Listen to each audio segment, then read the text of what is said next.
푸른 강가에 낡은 물레방아가 즐겁게 돌아가고 평온하고 행복한 날들이 흐르는 곳에 착하고 부지런한 방앗간 주인이 살았습니다. 유일한 그의 기쁨이자 자랑은 아름다운 딸 카테리나였습니다.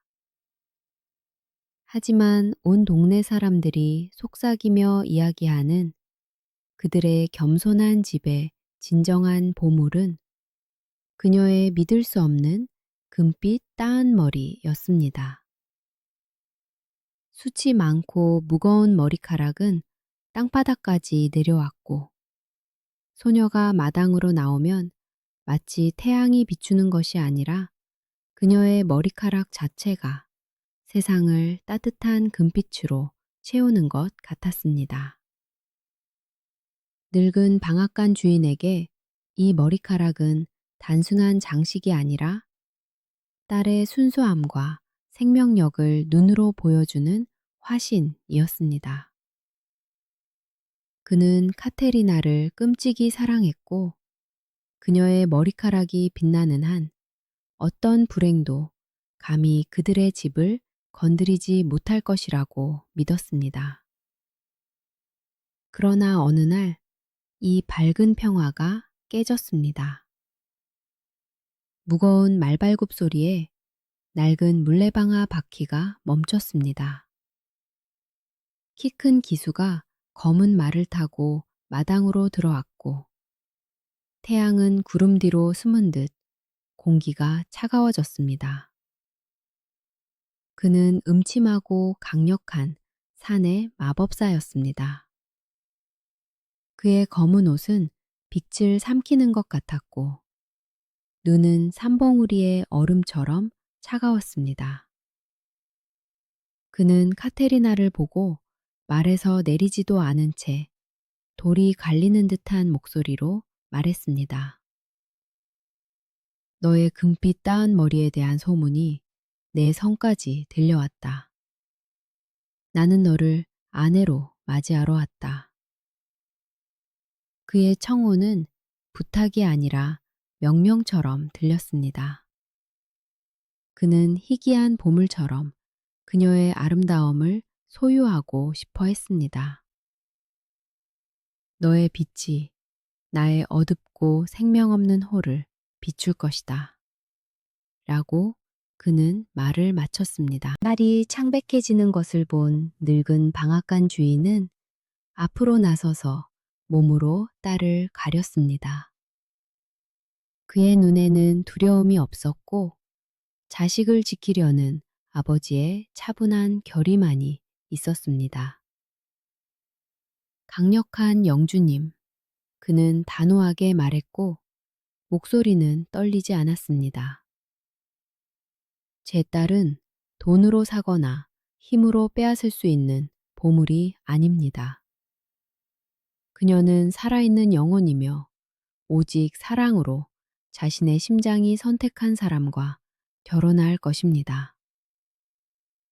카테리나는 감사와 자부심을 가지고 용감한 아버지를 바라보았습니다. 거절에 익숙하지 않은 마법사는 분노로 얼굴이 붉어졌습니다. 그의 얼굴은 사악한 표정으로 일그러졌고 눈은 불길한 불꽃으로 타올랐습니다. 사랑과 명예를 담아 말한 평범한 방앗간 주인의 소박한 말은 어떤 칼보다도 강하게 그의 자존심을 때렸습니다. 그렇다면 마법사가 쉬익 소리를 내며 말했고 그의 눈은 얼음 같은 불꽃으로 타올랐습니다. 네가 내 의지보다 방앗간의 돌을 더 소중히 여긴다면 너 자신이 돌이 되어라. 그는 손을 들어 올렸고 어둡고 가시돋친 말이 입술에서 떨어졌습니다. 공포에 질려 비명을 지르는 카테리나의 눈앞에서 아버지의 몸이 굳어지기 시작했습니다. 그의 따뜻한 옷은 돌처럼 회색으로 거칠어졌고 딸을 향한 사랑스러운 눈은 영원히 움직이지 않는 슬픔의 시선으로 굳어버렸습니다. 순식간에 고향집 문턱에 있던 그의 자리에는 말없는 조각상이 서 있었습니다. 마법사는 사악하게 웃었습니다. 그는 내가 패배할 때만 다시 살아날 것이다. 라고 소리치고는 검은 말을 돌려 소녀를 돌로 변한 슬픔과 홀로 남겨두고 멀리 달려갔습니다. 카테리나는 춥고 긴 밤 내내 어제까지만 해도 살아있고 따뜻했던 아버지였던 차가운 무릎을 껴안고 석상 발치에서 보냈습니다. 그녀는 눈물이 말라 공허함과 쓰라린 고통만 남을 때까지 울었습니다. 하지만 새벽의 첫 수줍은 햇살이 그녀의 눈물 젖은 얼굴에 닿았을 때 그녀의 슬픔은 차갑고 강철 같은 결의로 바뀌었습니다. 그녀는 눈물로는 슬픔을 도울 수 없으며 세상에서 오직 자신만이 아버지를 구할 수 있다는 것을 깨달았습니다. 그녀는 무릎을 털고 일어나 눈물을 닦고 결심했습니다.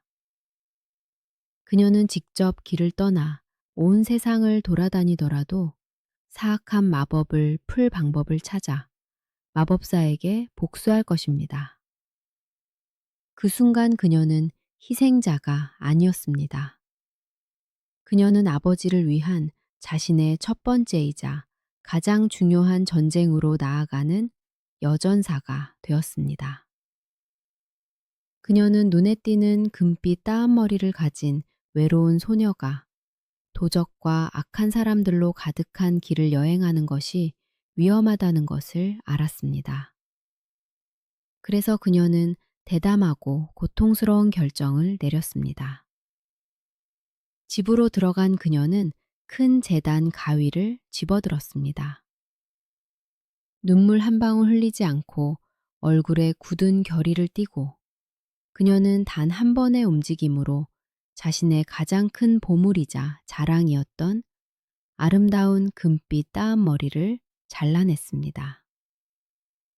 가위는 짤랑거리며 머리카락뿐만 아니라 그녀의 과거와 근심 없던 삶 전체를 잘라냈습니다. 그녀는 길고 두꺼운 머리카락 한 줌만을 남겨 단단히 따아 셔츠 안쪽 가슴에 자신과 자신의 목표에 대한 기억으로 숨겼습니다. 그런 다음 그녀는 아버지의 낡은 상자에서 돌아가신 오빠의 옷인 소박하지만 튼튼한 남성용 전사 옷을 찾았습니다. 남장을 하고 남은 짧은 머리를 넓은 여행용 모자 아래로 감춘 그녀는 낡고 흐릿한 거울 조각 앞으로 다가갔습니다.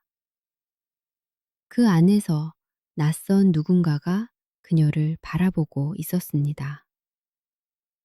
소녀 카테리나가 아니라 슬프지만 결의에 찬 눈을 가진 날씬하고 잘생긴 소년이었습니다. 모자 밑으로 빠져나온 몇 가닥의 금빛 머리카락만이 그녀가 누구였는지를 상기시켜 주었습니다. 그녀는 자신에게 갑옷이자 깃발이 될 새로운 이름이 필요하다는 것을 깨달았습니다. 이제부터 그녀는 거울 속 자신에게 단호하게 말했습니다. 내 이름은 황금 소년이다. 그리고 친구와 적 모두 이 이름을 알게 될 것이다. 그렇게 방앗간 주인의 딸 카테리나는 죽었고 그 자리에 복수가 유일한 가족이고 정의가 유일한 목표인 황금 소년이 태어났습니다. 고향집을 영원히 떠나기 전 그녀는 새로운 모습으로 아버지의 석상에 다가갔습니다. 그녀는 차갑고 움직이지 않는 손에 자신의 손바닥을 얹고 그에게 자신의 첫 번째이자 가장 중요한 기사에 맹세를 했습니다. 맹세합니다, 아버지. 그녀는 단호하게 말했고 목소리는 떨리지 않았습니다. 당신에게 생명을 되돌려줄 방법을 찾을 때까지 이 집으로 돌아오지 않겠습니다. 온 세상을 돌아다니더라도 당신에게 한 짓에 대해 사악한 마법사에게 복수하겠습니다. 대답할 수 없는 차가운 돌만이 어떤 불보다 뜨거운 이 맹세의 유일한 증인이었습니다. 그 후 그녀는 마지막으로 고향 방앗간을 뒤돌아보고는 헥 돌아서서 뒤도 돌아보지 않고 길을 따라 걸어갔습니다. 이제 세상의 황금소년으로 알려진 카테리나는 길을 떠났습니다. 그녀는 길을 모르면서도 오직 자신의 운명과 심장만을 믿고 걸었습니다. 그리고 슬픔과 복수심에도 불구하고 그녀의 마음은 무뎌지지 않았습니다. 길을 가는 동안 그녀는 아버지가 가르쳐 준 친절함을 잊지 않았습니다. 그녀는 길가에 있는 거지들과 마지막 빵 한 조각을 나누었고, 농부들이 진흙에 빠진 수레를 꺼내는 것을 도왔습니다. 어느 날 산에서 그녀는 무거운 땔감 묶음을 지고 가는 늙고 굽은 노인을 만났습니다. 그녀는 망설임 없이 그 짐을 자신의 어깨에 짊어지고 아무런 대가도 요구하지 않고 그의 초라한 오두막까지 날라다 주었습니다. 그녀는 보상을 위해서가 아니라 착한 마음이 시키는 대로 그렇게 했습니다. 긴 방랑 끝에 그녀의 발길은 강력한 왕국의 수도 성문에 닿았습니다. 도시는 그 웅장함으로 그녀를 놀라게 했습니다. 시끌벅적한 거리는 잘 차려입은 시민들로 가득했고 부유한 집들은 아름다움을 뽐냈으며 그 모든 것 위로 높은 흰색 탑이 있는 웅장한 왕궁이 우뚝 솟아 있었습니다. 그녀는 휴식을 취하기 위해 여관에 들렀고 그곳에서 소박한 나무잔에 담긴 크바스를 마시며 사람들의 대화에 귀를 기울였습니다. 그녀는 현명하고 공정하지만 이미 늙어가는 이 지역의 왕이 자신의 친위대를 강화하기 위해 새롭고 용감하며 유능한 사람들을 찾고 있다는 것을 알게 되었습니다. 카테리나는 이것이 기회라는 것을 깨달았습니다. 왕을 섬기면 머물 곳도 생기고 세상에 대해 더 많이 알게 되어 사악한 마법사를 물리칠 방법을 찾을 수도 있을 것입니다. 바로 다음 날, 카테리나는 용기를 내어 궁전으로 향했습니다. 황금소년의 모습으로 그녀는 놀란 경비병들을 대담하게 지나쳐 왕에게 자신을 알리라고 요구했습니다. 곧 그녀는 빛이 쏟아지는 거대한 아련실로 안내되었습니다. 모든 신하들은 소박한 여행용 모자 아래로 금발머리가 삐져나온 날씬하고 잘생긴 소년을 호기심 어린 눈으로 바라보았습니다. 하지만 그들을 놀라게 한 것은 그의 아름다움이 아니라 두려움이나 아첨의 그림자가 전혀 없는 맑고 대담하며 정직한 눈빛이었습니다. 그녀는 낮지만 위엄 있게 왕에게 절하고 모두가 들을 수 있도록 큰 소리로 그를 섬기게 해달라고 청했습니다. 평생 수백 명의 허풍쟁이 전사들을 보아온 왕은 처음으로 근육이 아니라 차분한 눈빛에 힘이 있는 소년을 보았습니다. 대담한 소년이 단번에 마음에 든 왕은 호기심이 생겼습니다. 너는 누구냐? 그리고 어느 가문 출신이냐? 그가 물었습니다. 카테리나는 눈 하나 깜짝하지 않고 애둘러 말했지만 위엄 있게 대답했습니다. 폐하, 저는 가난하지만 정직한 사람의 아들입니다. 그리고 제 가문은 조상의 이름이 아니라 저의 행동으로 알려질 것입니다. 이 대담하고 현명한 대답은 왕의 마음에 더욱 들었습니다. 그는 즉시 황금 소년을 자신의 개인 친위대에 등록하라고 명령했고 그를 가장 측근인 전사 중 한 명으로 삼았습니다. 그렇게 방앗간 주인의 딸은 왕의 전사가 되었고 그녀의 위대한 비밀은 궁전의 심장부에 자리 잡고 때를 기다렸습니다. 왕도 그의 음침한 장군들도 소박한 남성복 아래에 용감한 처녀가 숨어 있다는 것을 의심하지 못했기 때문입니다. 황금소녀는 빠르게 왕의 신임을 얻었습니다. 그의 예리한 지성, 말의 대담함, 훈련에서의 민첩함은 그를 통치자가 가장 아끼는 총신으로 만들었습니다. 하지만 그의 명성이 빛날수록 늙고 지체 높은 장군들의 마음속 질투는 더욱 검게 변했습니다. 그들은 천한 벼락 출세자가 자신들을 앞지르는 것을 참을 수 없었습니다. 그래서 그들은 교활한 방법으로 그를 제거하기로 했습니다. 함께 모인 그들은 왕에게 갔습니다. 폐하, 그들은 가식적인 열성으로 말했습니다. 당신의 새로운 친위대원은 정말 용감하고 유능합니다. 그의 위대한 힘에 걸맞은 일을 맡기십시오. 그리고 그들은 왕을 부추겨 소년에게 치명적으로 위험한 임무를 주게 했습니다. 그것은 밤처럼 검고 폭풍처럼 사나우며 이미 많은 용사들을 불구로 만든 왕실 말대의 야생마를 길들이는 것이었습니다.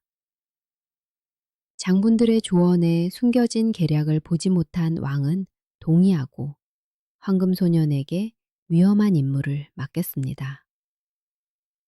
카테리나는 이것이 적들이 쳐놓은 함정이라는 것을 즉시 깨달았지만 두려움을 조금도 내비치지 않고 위험 있게 도전을 받아들였습니다. 다음 날 모든 궁정 사람들이 왕실 경기장에 모였습니다. 모래 경기장에 야생마가 풀려났습니다. 말은 밤처럼 검었고 눈은 붉은 불꽃으로 타올랐으며 콧구멍에서는 김이 뿜어져 나왔습니다. 말은 발굽으로 땅을 파며 피를 얼어붙게 하는 사나운 울음소리를 냈습니다. 그리고 카테리나가 남장을 한 날씬하고 우아한 모습으로 채찍도 무기도 없이 홀로 경기장으로 걸어 나왔습니다. 경기장에는 두 가지 힘이 나타났습니다. 하나는 눈먼 야생의 자연의 분노였고 다른 하나는 인간 심장의 조용하고 통찰력 있는 용기였습니다. 야생마는 사람을 보자 사납게 울부짖으며 짓밟을 기세로 달려들었습니다. 관중석의 군중은 비명을 질렀습니다. 하지만 카테리나는 제자리에서 움직이지 않았습니다. 그녀는 이전에 수십 명의 용사들처럼 힘으로 말을 제압하려 하지 않았습니다. 그녀는 그저 서서 어머니가 아이를 재울 때 부르는 조용하고 부드러운 목소리로 옛 자장가를 흥얼거리기 시작했습니다. 남자 전사들의 거친 고함과 매질에 익숙해져 있던 말은 갑자기 그녀에게서 몇 걸음 떨어진 곳에서 급히 멈춰 섰습니다. 말은 머리를 치켜들고 귀를 기울였습니다. 짐승의 본능은 사람들이 이해할 수 없는 것을 감지했습니다. 눈앞에 있는 것은 적이 아니라 부드럽고 착한 처녀였습니다. 말의 분노는 호기심으로 바뀌며 가라앉았습니다. 말은 천천히 그녀에게 다가가 거대한 머리를 숙이고 스스로 카테리나의 가녀린 어깨에 머리를 얹으며 손길을 구했습니다. 그녀는 고삐가 아니라 부드러움으로 말을 이겼습니다. 건방진 벼락 출세자의 죽음을 보기를 기대했던 모든 궁정 사람들은 말문이 막힌 채 얼어붙었습니다. 침묵은 길들여진 말의 갈기를 가지고 노는 바람 소리가 들릴 정도였습니다. 카테리나는 말의 목을 다정하게 쓰다듬고 새처럼 가볍게 안장도 없는 말 등 위로 뛰어올라 경기장을 한 바퀴 돌았습니다. 1분 전만 해도 누구의 손길도 허락하지 않던 말이 이제는 순한 양처럼 그녀에게 순종했습니다. 그녀는 왕실 좌석으로 말을 몰았습니다. 왕은 기쁨을 감추지 않고 기립박수를 보내며 그녀의 놀라운 정신력과 용기에 감탄했습니다. 반면 질투심 많은 장군들은 분노와 낭패감으로 창백해진 채 앉아 있었습니다.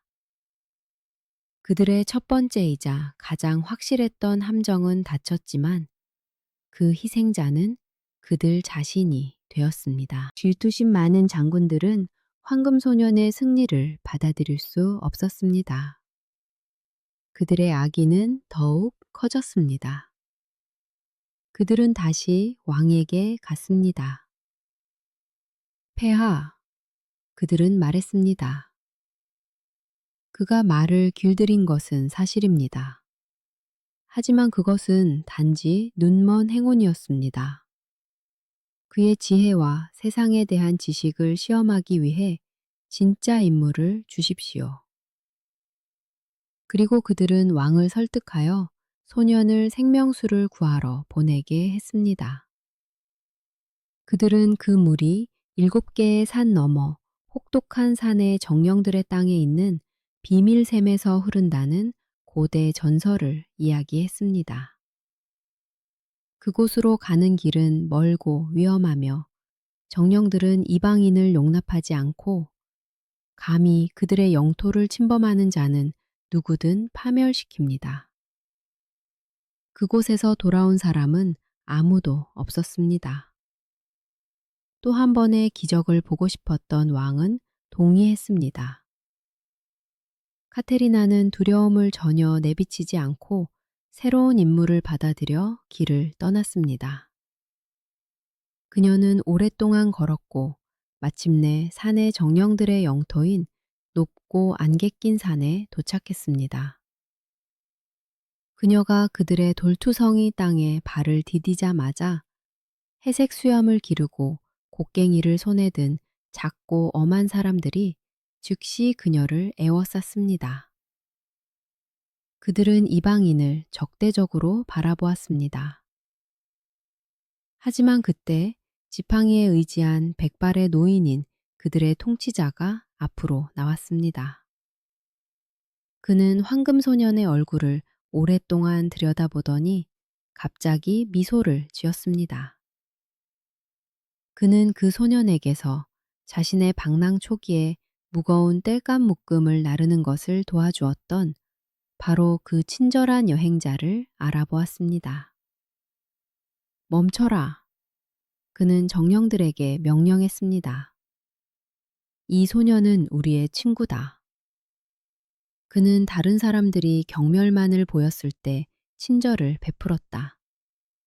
우리는 그에게 빚이 있다. 카테리나는 정령들에게 왕의 명령에 대해 이야기했고 그들의 지배자는 그저 미소 지었습니다. 우리 친구에게 불가능한 것은 없다. 라고 그는 말했습니다. 산의 정령들은 그녀에게 비밀샘으로 가는 길을 알려주었을 뿐만 아니라 굉음이 울리는 폭포 뒤에 숨겨진 수정 동굴인 그들의 영토, 가장 깊은 곳까지 정중하게 그녀를 안내했습니다. 그곳의 침묵과 어둠 속에서 바위 밑에서 작은 샘이 솟아나고 있었습니다. 정령들의 지배자는 수정빛의 무지개색으로 빛나는 생명수를 그녀의 여행용 물병에 직접 채워주었습니다. 그렇게 그녀를 죽게 만들었어야 할 임무는 그녀에게 쉽고 즐거운 산책이 되었습니다. 거만한 자들에게는 치명적인 함정이었던 셈이 그녀에게는 그저 환대하는 시냇물일 뿐이었습니다. 카테리나가 돌아오는 길을 떠나기 전 그녀는 산의 정령들에게 도움에 대해 뜨겁게 감사했습니다. 하지만 평범한 사람들보다 현명하고 운명의 실을 볼 줄 아는 그들의 지배자가 그녀를 멈춰 세웠습니다. 너의 일은 아직 끝나지 않았다. 라고 그는 말했습니다. 내가 보기에 너의 주적은 질투심 많은 장군들이 아니라 강력한 어둠의 마법사다. 그와의 주요 전투는 아직 앞에 남아있다. 작별 인사로 그는 겉보기에는 평범한 숲, 개암나무 열매 3개를 건넸습니다. 이것들은 평범한 열매가 아니다. 라고 그는 말했습니다. 각각의 열매 안에는 위대한 보호가 들어있다. 적이 너에게 가장 무서운 저주를 걸 때 이것 중 하나를 깨트리면 너를 구해줄 것이다. 3번의 기회가 있을 것이다. 카테리나는 이것이 여행에서 가장 귀중한 선물임을 깨닫고 열매를 받았습니다. 카테리나는 승리감에 차서 궁전으로 돌아와 무지개 빛으로 빛나는 생명수가 든 물병을 놀란 왕에게 바쳤습니다. 왕과 장군들은 충격을 받았습니다. 그들은 돌아올 수 없는 땅에서 무사히 살아 돌아온 황금소년을 바라보았고 두려움이 그들의 마음속에 스며들기 시작했습니다. 이 이방인의 무적과 마법의 힘을 거의 믿게 된 왕은 마지막 수단을 결심했습니다. 마지막 시험이 남았다. 라고 그는 말했고 목소리는 약간 떨렸습니다. 북쪽 국경에 자리 잡고 마을 전체를 공포에 떨게 하는 식인 거인을 물리쳐라. 만약 이 일도 해낸다면 맹세코 너를 내 후계자로 삼겠다. 왕은 그를 거인과의 전투로 보내면서 마음속으로는 전사의 승리가 아니라 패배를 기도했습니다. 카테리나는 두려움 없이 북쪽 국경으로 향했습니다. 곧 그녀는 입구에 사람의 뼈가 하얗게 널려있는 거대하고 악취나는 거인의 동굴을 발견했습니다. 거대하고 사나우며 보아하니 매우 어리석은 주인은 불가에 앉아 소다리를 뜯고 있었습니다. 카테리나는 그런 근육 덩어리와 정면으로 싸워서는 이길 수 없다는 것을 깨달았습니다. 즉, 다시 한번 지혜에 의지해야 했습니다. 그녀는 숨지 않고 대담하게 공터로 나갔습니다. 안녕, 힘센 거인아. 그녀는 큰 소리로 외쳤습니다. 네가 이 지역에서 가장 힘이 세다고 들었다. 하지만 정말 그럴까? 우리 시합을 해서 누구 힘이 더 센지 겨뤄보는 게 어때?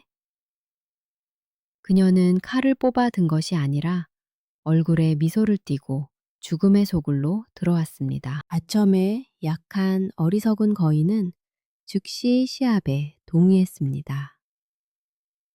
잘 봐라 꼬맹아. 그는 으르렁거렸고 땅에서 돌을 집어 주먹으로 꽉 쥐자 돌에서 물이 뚝뚝 떨어졌습니다. 카테리나는 그저 웃었습니다. 그녀는 몰래 가방에서 치즈 덩어리를 꺼내 꽉 쥐었고 유청이 시내처럼 흘러내렸습니다. 거인은 입을 딱 벌렸습니다. 좋아. 그는 투덜거렸습니다. 그럼 이건 할 수 있나? 그는 돌을 아주 높이 던져서 거의 보이지 않게 되었습니다. 내 돌은 더 높이 날아가서 돌아오지 않을 거야. 카테리나는 대답하고 품에서 새를 날려보냈고 새는 즉시 날아가 버렸습니다. 완전히 당황한 거인은 나무를 쓰러뜨리자고 제안했습니다. 그는 무거운 줄기를 어깨에 짊어졌고 카테리나는 가장 무거운 부분인 꼭대기를 들겠다고 제안하고는 그냥 나뭇가지 위에 앉았습니다. 그렇게 어리석은 거인은 나무와 승자를 모두 짊어지고 자신의 동굴로 데려왔습니다. 저녁이 되자 완전히 속은 거인은 손님에게 자고 가라고 제안했습니다. 하지만 악당의 교활함을 아는 카테리나는 경계를 늦추지 않았습니다. 그녀는 그의 거대한 침대에 눕는 척 했지만 거인이 코를 골자마자 살짝 내려와 자신의 자리에 큰 통나무를 놓고 망토로 덮었습니다. 한밤중에 거인은 잠에서 깨어 몽둥이를 들고 소년이 자고 있다고 생각한 곳을 온 힘을 다해 내리쳤습니다. 아침에 손님을 없앴다고 확신한 그는 동굴 밖으로 나왔지만 즉시 공포에 질려 얼어붙었습니다. 황금 소년이 입구에 앉아 즐겁게 휘파람을 불고 있었습니다. 여기 모기가 꽤 있네. 그는 불평했습니다. 밤에 한 마리가 내 어깨를 물었어. 거인은 죽음의 공포에 사로잡혔습니다. 그는 눈앞에 있는 것이 죽일 수 없는 불멸의 정령이라고 생각했습니다. 공포에 질린 그는 도망쳤고 다시는 이 지역으로 돌아오지 않았습니다. 카테리나는 기쁜 소식을 가지고 궁전으로 돌아왔습니다. 거인은 도망쳤고 왕국의 땅은 자유가 되었습니다. 왕과 모든 궁정 사람들은 말로 표현할 수 없을 정도로 기뻐했습니다. 이제 가장 질투심 많은 장군들조차 황금 소년의 힘과 용기를 의심할 수 없게 되었습니다. 감사와 감탄으로 마음이 벅차오른 왕은 아련실의 모든 귀족을 모았습니다. 그는 아들이 없으므로 용감한 황금 소년을 양자이자 왕위 계승자로 삼겠다고 엄숙하게 선언했습니다. 내가 죽으면 왕관은 그에게 넘어갈 것이다. 그보다 더 자격 있는 자는 없기 때문이다. 라고 왕은 선포했습니다. 그렇게 남장을 한 방앗간 주인의 딸은 왕좌에서 한 걸음 떨어진 곳에 서 있었고 꿈도 꾸지 않았던 왕관이 스스로 그녀의 머리 쪽으로 기울고 있었습니다. 새로운 후계자를 기리기 위해 왕국에서 본 적 없는 연회가 열렸습니다. 식탁에는 음식이 넘쳐났고 포도주는 강물처럼 흘렀으며 음악이 영웅의 업적을 찬양하며 울려 퍼졌습니다. 하지만 왕이 아들의 건강을 위해 황금잔을 들어올린 축제의 절정에서 카테리나가 일어섰습니다. 홀에는 순식간에 정적이 감돌았습니다. 모든 시선이 그녀에게 쏠렸습니다. 폐하. 그녀는 크고 분명하게 말했고 목소리는 음방울처럼 울렸습니다. 당신의 큰 영광과 신뢰에 무한히 감사드립니다. 하지만 저는 그것을 받을 수 없습니다. 저는 당신의 후계자이자 미래의 왕이 될 수 없습니다. 그녀는 잠시 멈추고 얼어붙은 홀을 둘러본 뒤 덧붙였습니다. 왜냐하면 저는 소년이 아니라 처녀이기 때문입니다. 그리고 조용하지만 단호한 그녀의 말은 기가 먹먹할 듯한 침묵 속에서 천둥처럼 울려 퍼지며 모두가 방금까지 숭배했던 영웅의 이미지를 순식간에 무너뜨렸습니다. 아무도 정신을 차릴 새도 없이 카테리나는 한 번의 움직임으로 머리에서 넓은 여행용 모자를 벗었습니다. 그리고 그 순간 기적이 일어났습니다. 그녀가 그동안 가슴에 숨겨왔던 길고 순 많은 금빛 따은 머리가 속박에서 풀려났습니다. 머리카락은 무겁고 불타는 폭포처럼 어깨 위로 쏟아져 내려 땅바닥까지 닿았습니다. 아련실은 마치 두 번째 태양이 비추는 것처럼 밝고 따뜻한 금빛으로 환하게 빛났습니다. 모두가 놀라움에 숨을 죽였습니다.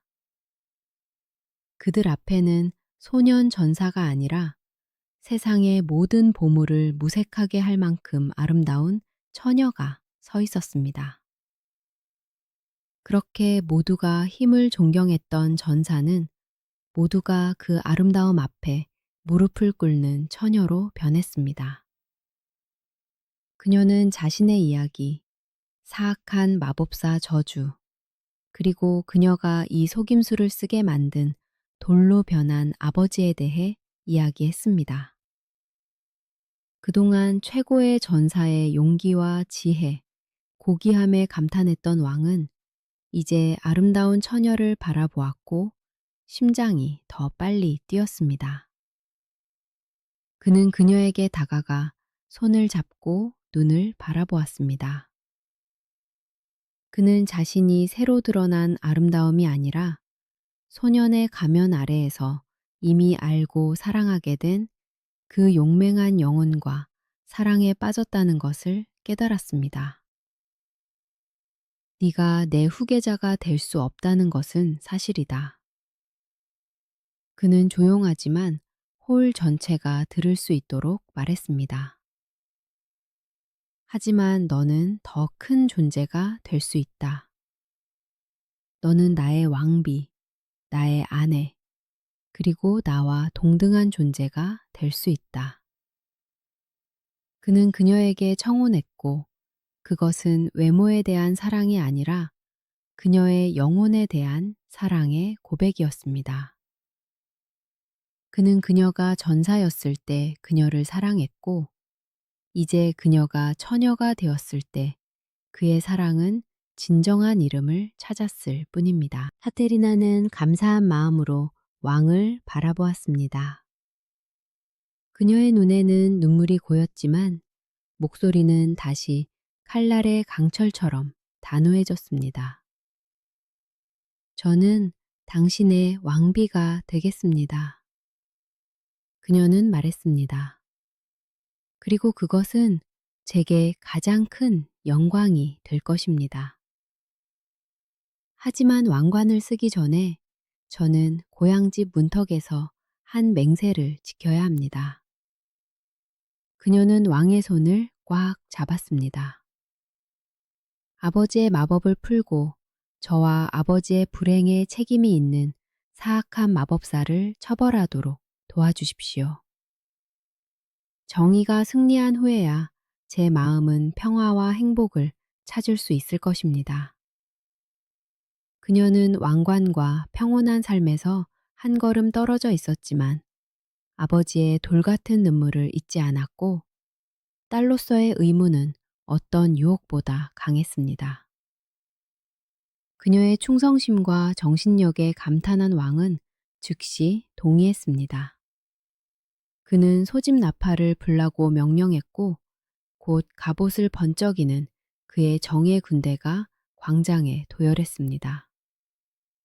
깃발이 휘날리고 말들이 원정을 준비하며 울부짖었습니다. 이 강력한 군대의 선두에는 강력한 왕과 그의 용감한 신부 카테리나 두 사람이 말을 타고 있었습니다. 그녀는 다시 가벼운 갑옷을 입었지만 이제 금빛 따은 머리는 숨겨져 있지 않았습니다. 머리카락은 따아져 어깨 너머로 넘겨져 태양 아래 빛나고 있었습니다. 그들은 산의 마법사의 성으로 원정을 떠났습니다. 그렇게 한때 그녀를 비웃거나 질투했던 군대는 이제 자랑스럽게 그녀를 따라 전투에 나섰고 그녀의 금빛 따은 머리는 그들에게 가장 밝은 승리의 깃발이었습니다. 그들은 검은 바위 꼭대기에 서 있는 마법사의 음침한 성에 도착했습니다. 그들을 본 마법사는 성벽으로 나와 크게 웃었고 그의 웃음소리는 산에 메아리 쳤습니다. 그는 자신의 어둠의 마법으로 건방진 적들을 파괴하기로 했습니다. 그는 하늘을 향해 손을 들어 올렸고 하늘은 검게 변했습니다. 먼저 그는 군대 위로 불비가 쏟아지게 하여 그들을 태워버리려 했습니다. 그 다음 그는 거대한 바위가 하늘에서 떨어져 살아있는 모든 것을 짓뭉개 버릴 듯한 돌 우박을 불렀습니다. 마지막으로 그가 입김을 불자 피를 얼어붙게 하고 사람들을 얼음 조각상으로 만들 수 있는 얼음 바람이 군대를 덮쳤습니다. 군대는 공포에 질려 뒷걸음질 쳤습니다. 마치 자연 자체가 악의 편에 서서 불과 돌과 얼음의 분노를 그들에게 퍼부을 준비가 된 것 같았습니다. 하지만 카테리나는 차분하게 앞으로 나서서 몸으로 군대를 가렸습니다. 하늘에서 불이 쏟아지자 그녀는 첫 번째 열매를 깨뜨렸습니다. 그곳에서 거대한 구리 방패가 자라나 화염으로부터 모두를 보호했습니다. 돌 우박이 쏟아지자 그녀는 두 번째 열매를 깨뜨렸습니다.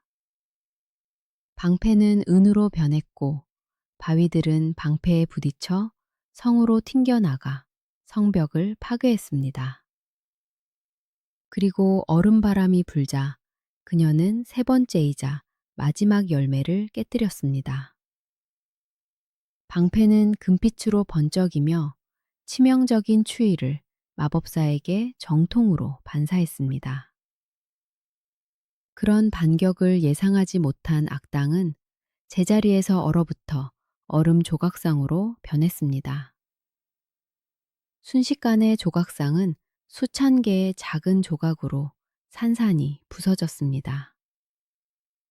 그렇게 친절의 대가로 받은 세 개의 작은 열매는 세 개의 무적의 방패가 되었고 튕겨나간 악은 창조주에게 돌아가 그를 파괴했습니다. 마법사의 얼음 조각상이 먼지로 부서지는 바로 그 순간 세상을 올가매고 있던 그의 어둠의 마법은 아침 안개처럼 흩어졌습니다. 멀리 떨어진 빠른 강물이 흐르는 낡은 물레방아에서 조용하지만 위대한 기적이 일어났습니다. 문턱에 서 있던 회색 돌 조각상에 갑자기 가는 금이 갔습니다. 돌 껍질이 껍데기처럼 떨어져 나가기 시작했고 그 아래에서 살아있고 따뜻한 사람이 나타났습니다. 늙은 방앗간 주인은 길고 힘든 꿈에서 깨어난 듯 깊은 숨을 내쉬었습니다. 그가 눈을 떴을 때 처음 본 것은 밝고 다정한 태양이었습니다. 그는 자유였습니다. 그의 감옥이었던 돌은 다시 집의 문턱이 되었고 오랫동안 침묵했던 심장은 가슴속에서 다시 뛰었습니다. 환호하는 군대를 뒤로하고 카테리나와 왕은 낡은 물레방아로 서둘러 갔습니다. 그곳 문턱에는 살아있고 건강한 방앗간 주인이 밝은 빛에 눈을 가늘게 뜨고 자신의 눈을 믿지 못한 채 서 있었습니다. 카테리나는 말에서 뛰어내려 그의 품으로 달려들었습니다. 기쁨의 눈물이 그들의 뺨을 타고 흘러내렸습니다. 아버지는 단순히 사랑하는 딸을 안고 있는 것이 아니라 불과 물을 통과한 용감한 여전사이자 미래의 왕비를 안고 있었습니다. 그리고 그녀는 그에게서 단순히 구조된 사람이 아니라 자신의 모든 영웅적 행동의 이유이자 의미를 보았습니다. 차가운 돌 앞에서 했던 맹세는 지켜졌고, 이제 그녀는 말없는 화강함이 아니라 자신의 심장과 함께 뛰는 살아있고 따뜻한 아버지의 심장을 안고 있었습니다. 왕과 카테리나, 그리고 행복한 그녀의 아버지, 모두 함께 궁전으로 돌아왔습니다. 늙은 방앗간 주인은 가장 귀한 손님이 되었고 최고의 방을 배정받았습니다. 곧 온 왕국이 모여 성대하고 즐거운 결혼식을 올렸습니다. 왕은 용감하고 현명한 신부와 결혼했습니다. 이 결혼식에서 벨벳 옷을 입은 고귀한 귀족부터 무명천 셔츠를 입은 평범한 농부까지 모든 하객은 새 왕비의 눈부신 아름다움뿐만 아니라 그녀의 용맹함, 예리한 지성, 그리고 자식으로서의 의무에 대한 충성심을 찬양했습니다. 그렇게 평범한 방앗간 주인의 딸은 왕비가 되었고, 그녀의 왕관은 출생의 권리가 아니라 용기와 지혜, 그리고 무한한 사랑의 권리로 얻은 것이었습니다. 왕과 카테리나 왕비는 오랫동안 공정하게 왕국을 다스렸습니다. 다시 땅바닥까지 기른 그녀의 금빛 닿은 머리는 아름다움뿐만 아니라 위대한 정신력의 상징이자 그녀가 걸어온 길을 상기시키는 것이 되었습니다. 그리고 그들의 놀라운 이야기는 어머니가 딸에게, 아버지가 아들에게 들려주는 전설이 되었습니다.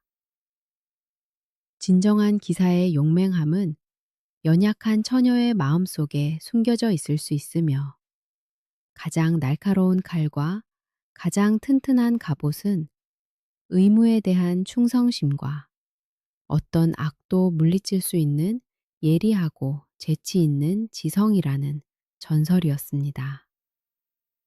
그리고 그녀의 왕국에서는 가장 큰 힘은 남자의 옷을 입는 것이 아니라 소년이든 처녀든 상관없이 기사의 심장을 갖는 것에 있다는 것을 오랫동안 기억했습니다.